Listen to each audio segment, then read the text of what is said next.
तो आपका दिन कैसा जाएगा इसका बहुत बड़ा रोल आपके गट के ऊपर भी है कि आपका स्टमक क्लियर हुआ कि नहीं हुआ। स्टूल क्लियर करने में अगर किसी को प्रेशर लगाना पड़ता है, एक्सेस प्रेशर लगाना पड़ता है, तो वो कॉन्स्टिपेशन है।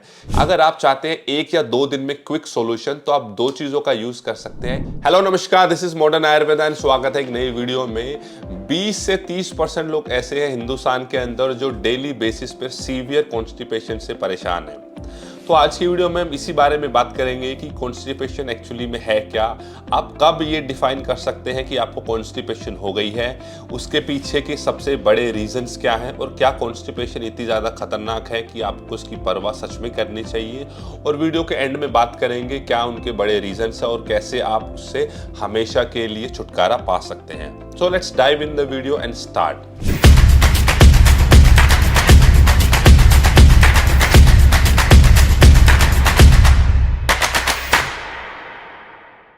Your brain is directly connected with the gut. ये लाइन आपने जरूर सुनी होगी कहीं ना कहीं इंटरनेट पे। इसका मतलब है आपका गट आपके ब्रेन से डायरेक्टली कनेक्टेड है थ्रू योर वेगस नर्व। तो आपका दिन कैसा जाएगा इसका बहुत बड़ा रोल आपके गट के ऊपर भी है कि आपका स्टमक क्लियर हुआ कि नहीं हुआ। आपने देखा होगा कुछ लोग ऐसे हैं जो डेली बेसिस पे थोड़े इरिटेट रहते हैं बिना किसी रीजन के। क्या आपने कभी सोचा है कि उसके पीछे का रीजन शायद कॉन्स्टिपेशन भी हो सकता है? Yes, it play a very big role. Now let's start the video and let's talk about कि एक्चुअली में कॉन्स्टिपेशन क्या है। क्या स्टूल क्लियर करने में अगर किसी को प्रेशर लगाना पड़ता है, एक्सेस प्रेशर लगाना पड़ता है, तो वो कॉन्स्टिपेशन है? क्या आपका स्टूल बहुत ज़्यादा सॉलिड आ रहा है, वो कॉन्स्टिपेशन है? या आप हफ्ते में 2 या 3 बार ही स्टूल क्लियर कर पा रहे हो, वो कॉन्स्टिपेशन है? बहुत सारे मिथ्स हैं कॉन्स्टिपेशन के बारे में। उससे बेटर है ये स्टूल चार्ट आप चेक कर सकते हैं। इसे कहते हैं ब्रिस्टल स्टूल चार्ट। यहाँ से आप पता कर सकते हैं कि आपको एक्चुअली में कॉन्स्टिपेशन है क्या नहीं है। अब बात करते हैं कि क्या क्राइटेरिया है जहां जाके आप ये कह सकते हैं कि नाउ आई एम कॉन्स्टिपेटेड। सबसे पहला, irregular bowel movements with pen.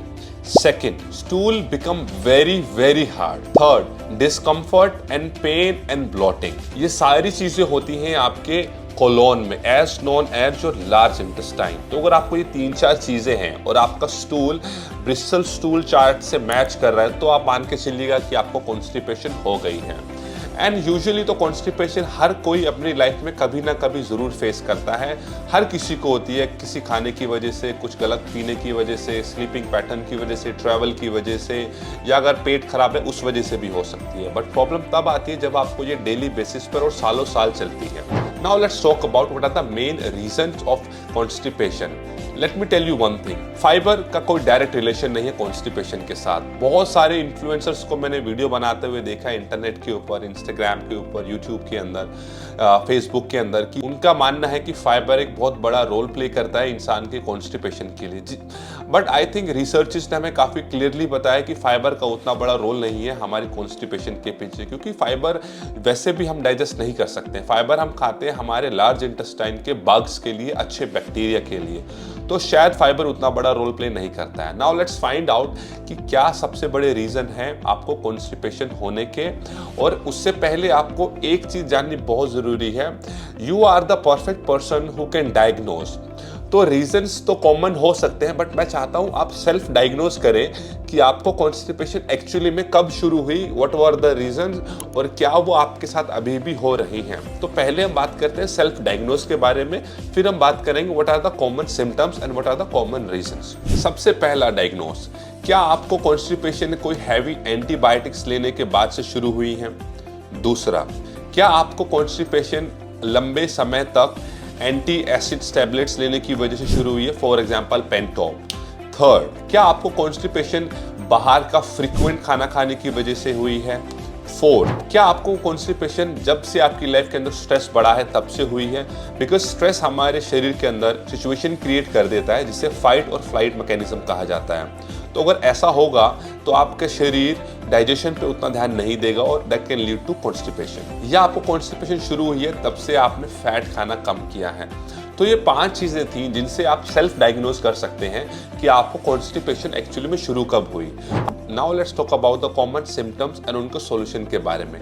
सबसे पहला और सबसे कॉमन सिम्टम जो माना जाता है वो है आपका incomplete digestion. Incomplete digestion starts from the stomach. अगर आपका स्टमक पीएच कम है तो आप प्रोटीन्स को इतने अच्छे से डाइजेस्ट नहीं कर पाओगे और that can lead you to constipation. Second, lack of enzymes from pancreas and small intestine, जहां आपका 90% ऑफ द डाइजेशन यूजुअली होता है। Third, poor bile production, bile आपका गोल ब्लैडर में बनता है एंड रिलीज होता है स्मॉल इंटेस्टाइन में to digest the fat and lubricate the colon, but too much of the bile can also create the diarrhea situation.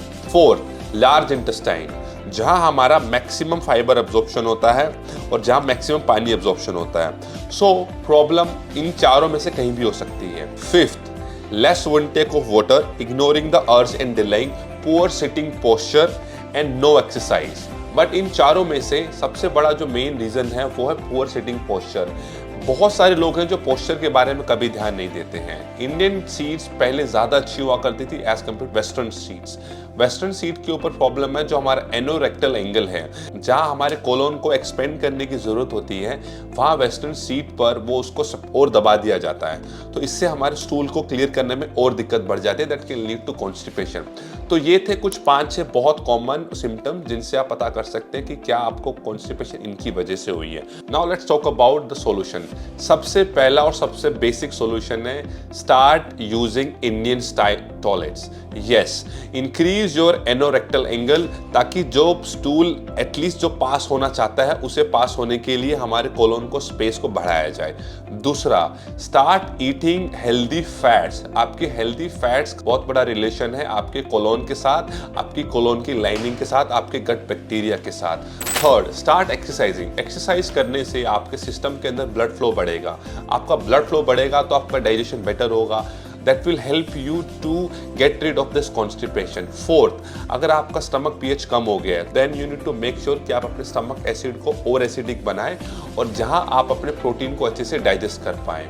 Fifth, start eating magnesium and potassium in your diet. They will really help you out with the constipation. तो ये तो थे कुछ 5-6 common solutions, but अगर आपका case थोड़ा severe है या आपको कॉन्स्टिपेशन बहुत सीवियर लेवल पे है तो I have 2 more solutions for you. अगर आप चाहते हैं 1 या 2 दिन में क्विक सॉल्यूशन तो आप 2 चीज़ों का यूज़ कर सकते हैं। एक है झंडू ट्रिफला, एक है झंडू नित्यम। झंडू नित्यम और झंडू ट्रिफला दोनों को अलग अलग ले सकते हैं आप। इन दोनों में से किसी एक चीज़ का यूज़ कर सकते हैं। 1 से 2 टैबलेट रात को सोने से पहले 1 गिलास पानी के साथ। That will help you out in flushing out all the waste, all the stool, and you will feel much better in the morning. But आपको make sure करना होगा कि आप इनका डेली बेसिस पे यूज ना करें, इनको ओवर यूज ना करें और इनकी हैबिट्स ना डालें। बिकॉज सिस्टम क्लियर करना, स्टूल क्लियर करना एक कॉमन फिनोमिना है, एक नॉर्मल फिनोमिना है। तो जब भी आपको इसकी अर्ज हो प्लीज डू इट और मेडिसिन का मिनिमम यूज करें तो बेटर है। Thank you so much for watching this video. अगर आप यहाँ तक रुक गए हैं तो प्लीज चैनल को सब्सक्राइब करें, वीडियो को शेयर करें and thank you so much for watching this. अगर आपके पास कोई सवाल है आप हमसे पूछ सकते हैं, आप हमसे कनेक्ट कर सकते हैं। Have a good day, good night.